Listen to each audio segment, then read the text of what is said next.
Recently, I have really been getting into estuary fishing and having fun figuring it out. We have done countless trips, some successful and some not so successful at all. In the process, we have also used many different lures and soft plastics. I always get questions about lures, so today I thought I'd go over my favourite lures and the techniques which I use to fish them. So if any of you guys are new to this lure fishing stuff and you just want some good recommendations and my personal favourites, then today is going to be an absolutely awesome day. We have a lot of lures to cover and tick off. So anyway, it's a beautiful morning this morning, so let's get out there and start fishing.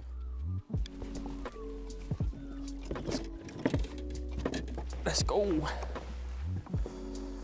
So as I said, we're going to be covering a massive variety of lures today. So we're going to start off with these little surface lures, then we're going to transition into hard body lures, and later on we'll use some soft plastic. So we're going to cover all bases today, and even if we don't catch any fish on one lure, I'm still going to go over the technique and why it's my favorite. So obviously it is fairly early in the morning still, so what I've done is tied on a little surface lure. This is actually a soft shell cicada. It's probably my go-to lure for fishing surface, so that's what we're going to be throwing around first up this morning. Let's get the first cast of the morning out there. So we have that little soft shell cicada, and we'll just quickly go over the technique. So all I like to do is flick the cicada towards the bank, and pretty much as soon as it hits the water, I always let it sit, because sometimes perch will just boof it straight from the start. Now once we've let it sit for a while, we just slowly wind it in. You can see that cicada's working. Slowly wind it, and then always add pauses in there. So let it pause for like 3 to 5 seconds. So we've let that lure pause and then just continue winding. You can also add some shorter pauses in there as well, like that. You can vary the technique a lot. When you're fishing these surface cicadas and any surface lure in general, early morning and late afternoon are always going to be the best bite times. So that's when I would be using these little lures. And I also always look for a little bit of structure along the bank. So even just these little inlets here where there's a lot of grass, they're good areas to hold perch. Obviously snags along the bank and also weed beds are what I would be looking to target with this little lure. Anyway, we'll keep fishing, covering water, and hopefully we'll be able to connect with an estuary perch.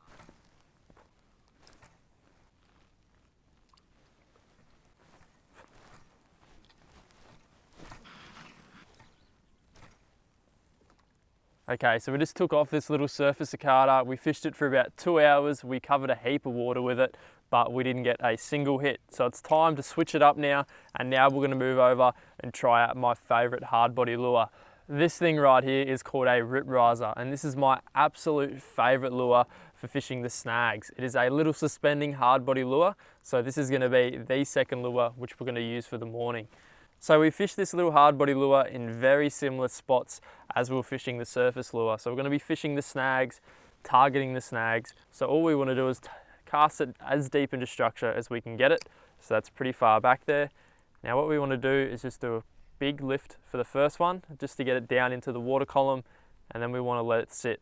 And from there on, all we want to do is twitch, twitch, pause. Pretty much like a soft plastic, just twitch, twitch, pause it all the way back to the boat.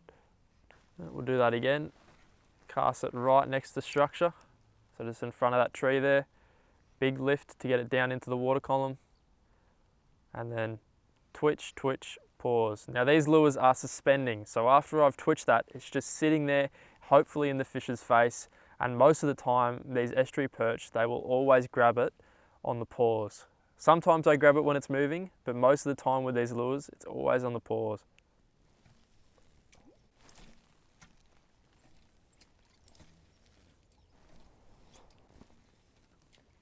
Well, that's useless. Literally the screw, which screws into the head cam, just snapped. So I can't use the head cam at the moment. I might have a spare one in my car. I'm gonna shoot back down. Fingers crossed I do, but we're gonna shoot back down there now. Either way, it has been super quiet up here. We've been recording for about 4 hours now, and we haven't had a single touch. So we're gonna change the plans, turn around, go back the other way, check to see if we have another screw, and hopefully we can keep fishing. I think that's good. We'll check.